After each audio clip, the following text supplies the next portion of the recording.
More on that story later, but first some breaking news. An explosion has taken place in central Istanbul. The blast happened in Istiklal Street, a usually crowded shopping street. Ambulances and emergency services are rushing to the area. We'll bring you more details throughout the day. But first, let's return to our refugee story and get more from Natasha Exelby. She joins us live from Idomeni, a refugee camp on the Greek-Macedonia border where thousands of people are stranded. Natasha, just go back to that deal for a moment. How will it affect refugees who are currently in Greece?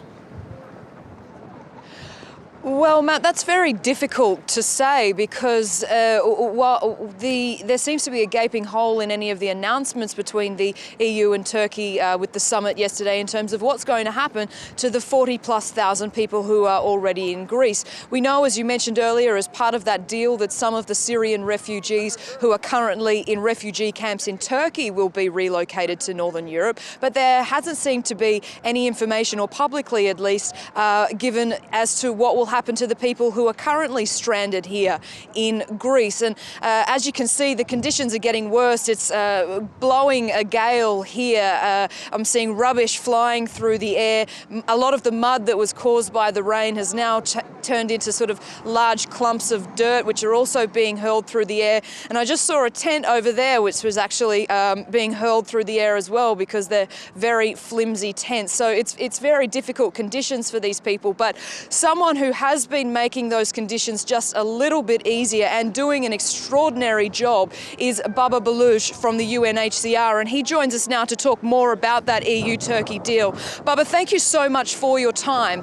As my colleague Matthew Moore just mentioned, what exactly will this EU-Turkey deal mean, if anything, for those people currently stranded in Greece? We're trying to get a better understanding. From the initial details, it seems that it's explicit that it will respect international and European law. It talks more about migrants, irregular migrants as well, but we hope that people or refugees, as the reality of the day is that there are refugees who are here, they will have a chance to access international protection in a proper way, which means even before they're going to think about sending someone back, they would have access to individual interviews in terms of assessing these people are refugees or not. So you're saying that these people do have the chance to be relocated, but that is something that's outside of this EU-Turkey summit deal? We think that the language that we have seen so far, first we need to see how they will move forward to implement it, but it has some assurances. But what needs to be done is we need to see more assurances in terms of the profiles of the people. We are here, we see Syrians, we see Afghans, we see Iraqis, refugees, and refugees need protection. They don't need to be rejected on the basis of their profile. What we need to see also is strengthening of the asylum processes here in Greece, but it's very important that safeguards are there for individuals who are in need of international protection before any readmission.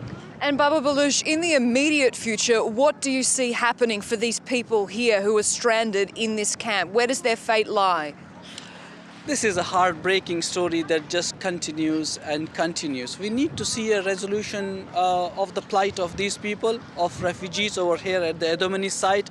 We hope that they will have access to an effective asylum process. We hope that there will be a mechanism under which they still will be able to relocate to other EU member states. But first, I mean, if you have been here for days and days and weeks, this is not easy. This is not the journey that these people saw in Europe while they were fleeing war and conflict.